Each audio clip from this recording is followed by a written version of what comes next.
Sumama ang pakiramdam ng mahigit 50 estudyante sa Iligan City matapos silang makalanghap ng kemikal mula sa fire extinguisher na ibinuga bilang prop sa isang patimpalak sa paaralan.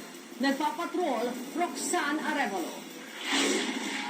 Makikita sa pagsayaw at pagkanta ng isang estudyante sa kuha ni Kels Cristituta sa Night of Dances sa Palakasan 2016 ng Mindanao State University Iligan Institute of Technology. Mapapansin ang mga kasama niya sa likod na may hawak na fire extinguisher.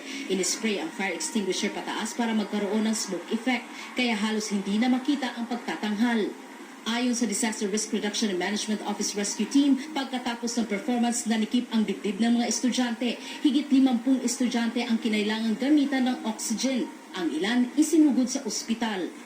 Sa mga pagkuhan ng site, nabot mi kay sa clinic na mga ganun. Ayon kay Lalaine de Parini ng Rescue 811, hindi sabay-sabay na umepekto sa mga estudyante ang kemikal na nalanghap. Base sa investigasyon ng BFP, 2 ammonium phosphate na fire extinguisher ang ginamit. Nakakasuffocate ito, lalo na sa may hika. Nani sa gitawag itong inhibiting effect.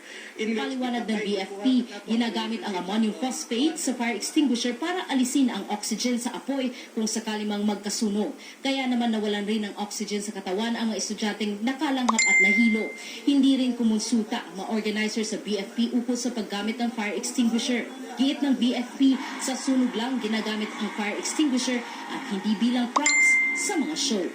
Na ako nung nakita yung mga nasog nga nagabit-bit o Ayon naman sa security officer, hindi nila inakalang gagamitin ang fire extinguisher sa contest. Sinagot na ng paaralan ang gasto sa pagpapagamot sa mga estudyante. Pinaimbestigahan din nila ang student council na nag-organize ng show.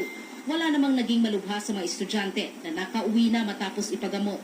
Naglabas na rin sila ng memorandum para sa indefinite postponement ng Palakasan 2016. Roxanne Arevalo, ABS-CBN News, Iligan City.